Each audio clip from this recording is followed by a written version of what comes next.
بسم اللہ الرحمن الرحیم۔ السلام علیکم۔ اس دلچسپ اور معلوماتی ویڈیو میں آپ کو نور الدین زنگی کی زندگی کے حیران کن پہلوؤں کے بارے میں بتائیں گے۔ نور الدین زنگی مسلم دنیا کے معروف ترین فاتح اور مثالی حکمران تھے۔ آپ کا پورا نام المالک العادل نور الدین ابو القاسم محمد ابن عماد الدین محمد زنگی تھا۔ آپ بہت ہی نیک اور عبادت گزار شخص تھے۔ نور الدین زنگی 1100 عیسوی میں پیدا ہوئے، جبکہ آپ کا انتقال 15 مئی 1174 کو 56 برس کی عمر میں ہوا۔ آپ کے والد کا نام عماد الدین زنگی تھا، جو خود بھی ایک عظیم حکمران تھے۔ ان کی وفات کے بعد ان کے بڑے بیٹے سیف الدین غازی اور چھوٹے بیٹے نور الدین زنگی کے درمیان سلطنت کا بٹوارہ ہو گیا۔ لہٰذا نور الدین زنگی کے حصے میں حلب کی سلطنت، جبکہ سیف الدین غازی کو موصل کی حکمرانی دے دی گئی۔ ان دونوں سلطنتوں کے درمیان بارڈر بحر الکبور نامی دریا تھا۔ نور الدین نے اپنی قائدانہ صلاحیتوں اور جنگی حکمت عملی کے ذریعے حکمران بننے کے کچھ عرصہ بعد آس پاس کی ساری ریاستوں کو شکست دے کر ان پر قبضہ کر لیا تھا۔ اس کے علاوہ انہوں نے شام اور عراق کے پاس مسلم ریاستوں کا اتحاد بھی قائم کیا اور یوں صلیبی دشمنوں کے خلاف جنگ کا آغاز کر دیا۔ 1147 میں معین الدین، جو کہ دمشق کے گورنر تھے، ان کے ساتھ بھی اتحاد کا معاہدہ کیا، جس کے مطابق نور الدین نے معین الدین کی بیٹی عصمت الدین سے شادی کی۔ آپ نے اپنے دور حیات میں عیسائیوں سے بے شمار جنگیں لڑی اور پی در پہ فتوحات کے ذریعے اپنی سلطنت کو مزید وسعت دی۔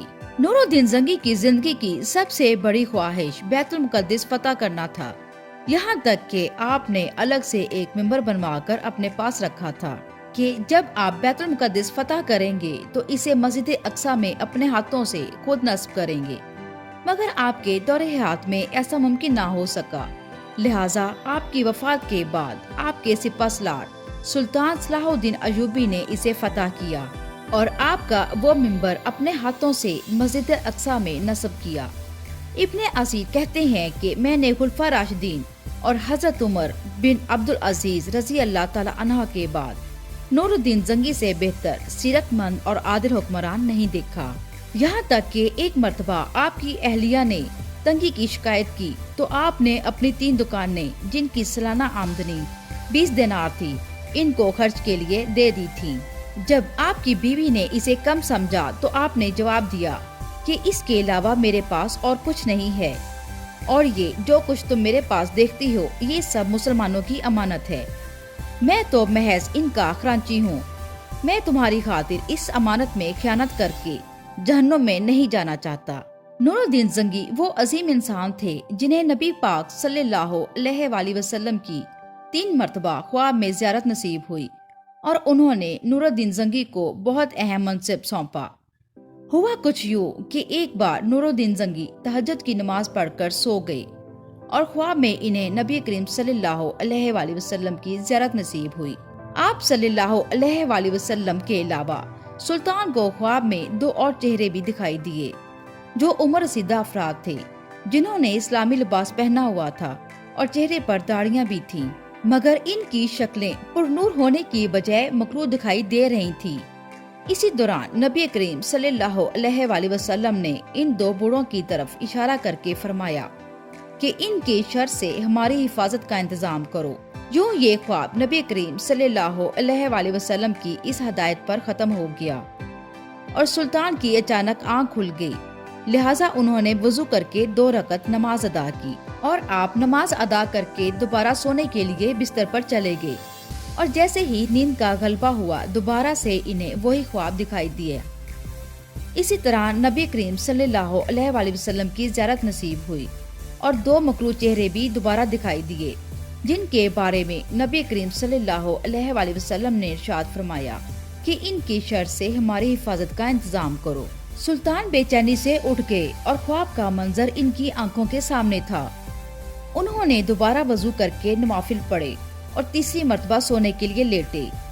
اس بار بھی آپ کو خواب میں نبی کریم صلی اللہ علیہ وآلہ وسلم کی زیارت ہوئی اور وہی خواب دوبارہ نظر آیا۔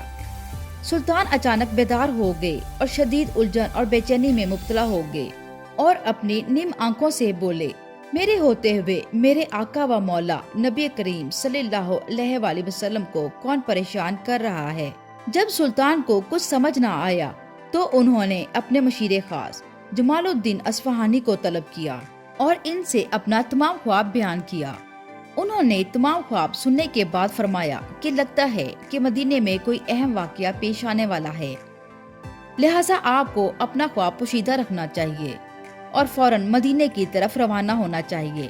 لہٰذا سلطان کو قرار کہاں تھا؟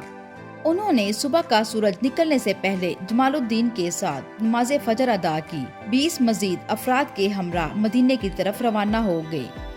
تمام افراد تیز ترین گھوڑوں پر سوار تھے۔ دمشق اور مدینے کا فاصلہ نہایت طویل تھا، جو کہ تقریباً 20 سے 25 دن میں بنتا تھا، مگر سلطان نے بنا رکے دن رات تیز رفتاری سے سفر کر کے اسے 16 دن میں مکمل کیا۔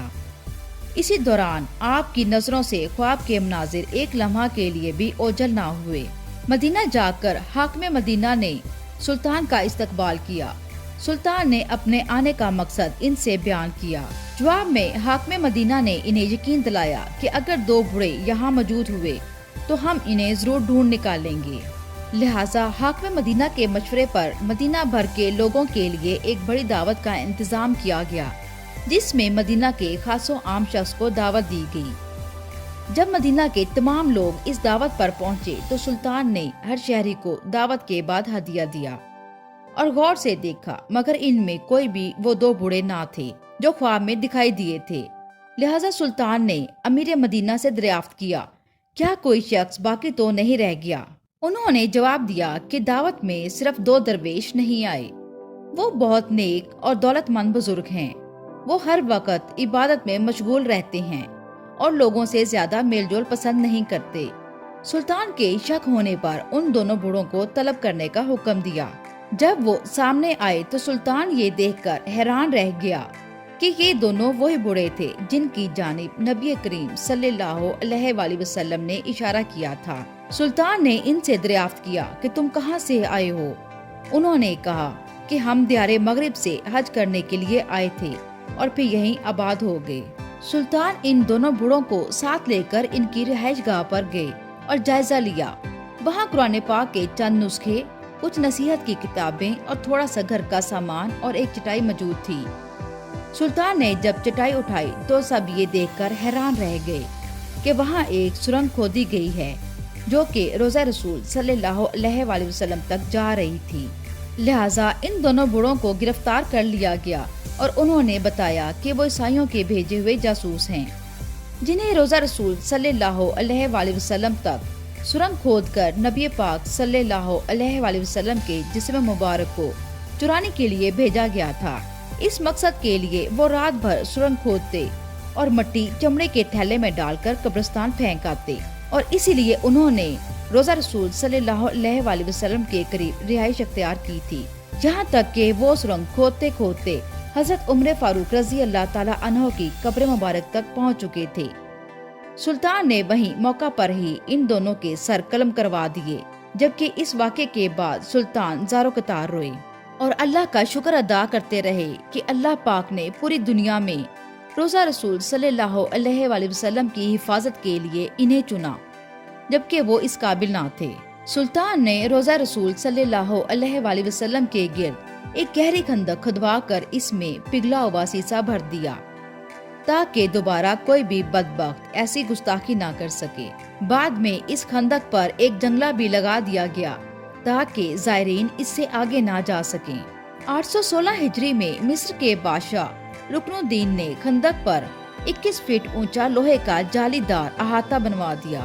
نور الدین ایک ایماندار شخص تھے، وہ بہت زیادہ صدقہ خیرات بھی کیا کرتے تھے۔ آپ نے اپنے دور حکومت میں بہت سی مساجد اور مدرسے بھی تعمیر کروائے، جن میں خاص طور پر قرآن اور احادیث کی تعلیم دی جاتی تھی۔ آپ خود بھی احادیث کے حافظ تھے اور انہیں بہت ہی خوبصورت انداز میں بیان کیا کرتے تھے۔ آپ نے غریبوں کے لیے مفت اسپتال بھی قائم کیے، جبکہ حج پر آنے والے مسافروں اور حاجیوں کے لیے آرام گاہیں بھی تعمیر کروائیں۔